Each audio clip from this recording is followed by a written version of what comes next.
قرآن میں اللہ باتیں کرتا ہے بندوں سے، سارا قرآن رب کی باتیں ہیں، اور حدیث میں نماز میں بندہ باتیں کرتا ہے رب سے، سبحانک اللہم و بحمدک و تبارک اسمک و تعالی جدک۔ اب یہ بندہ رب سے باتیں کر رہا ہے، تو عجیب بات ہے کہ اللہ ہم سے باتیں کرے تب بھی ہمیں پتہ نہیں کہ اللہ کیا کہہ رہا ہے۔ کتنے ہم بے وقوف اور نادان ہیں۔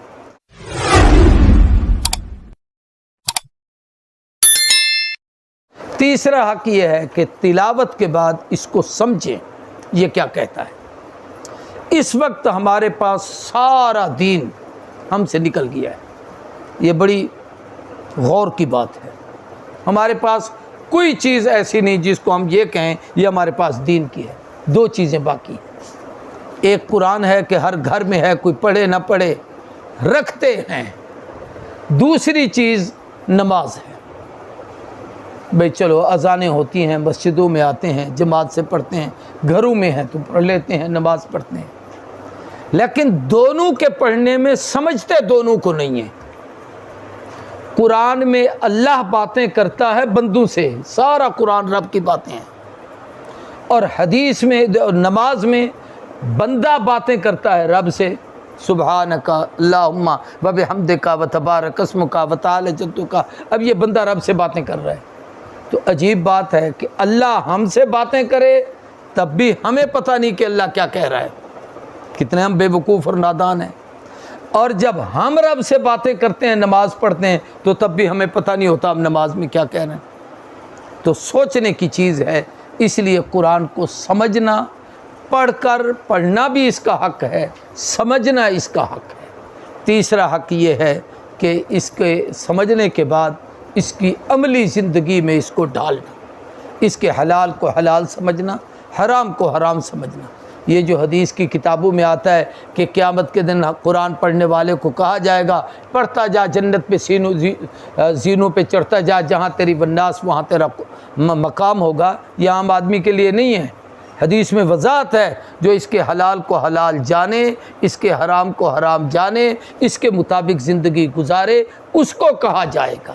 اس لیے عمل بالقرآن، ایمان بالقرآن، تلاوت قرآن، عمل بالقرآن اور فہم قرآن، اور چوتھی چیز عمل بالقرآن، اور پانچویں چیز ہے کہ قرآن کو پڑھنے اور سمجھنے کے بعد اس پر عمل کریں، پھر اس کی اشاعت کریں، لوگوں کو اس کی دعوت دیں۔ قرآن مجید یہ جو حدیث ہے نا، خیرکم من تعلم القرآن وعلمہ، تم میں اچھا وہ جو پڑھے اور پڑھائے۔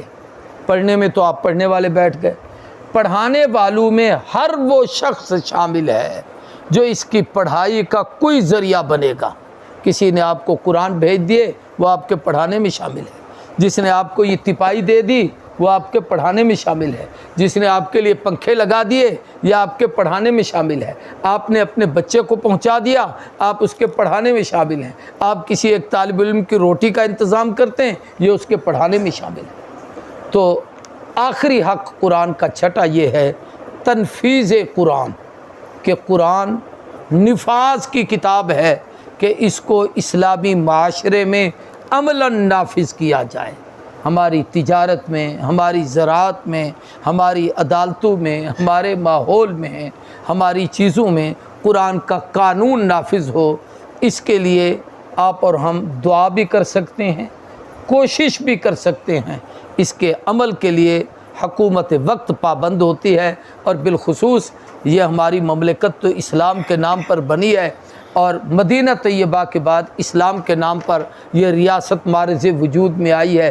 یہاں کے حکمرانوں پر سب سے بڑا فرض ہے تنفیذ قرآن، قرآن کے قانون کو نافذ کرنا۔ جو نہیں کرتے وہ مجرم ہیں۔ تو یہ چند حقوق قرآن کے میں نے بتائے۔ اب ہم پہلی سورت کی ابتدا کرتے ہیں۔ اس کا خلاصہ آپ کے سامنے عرض کرنا چاہتا ہوں۔ اس کا نام ہے سورت الفاتحہ۔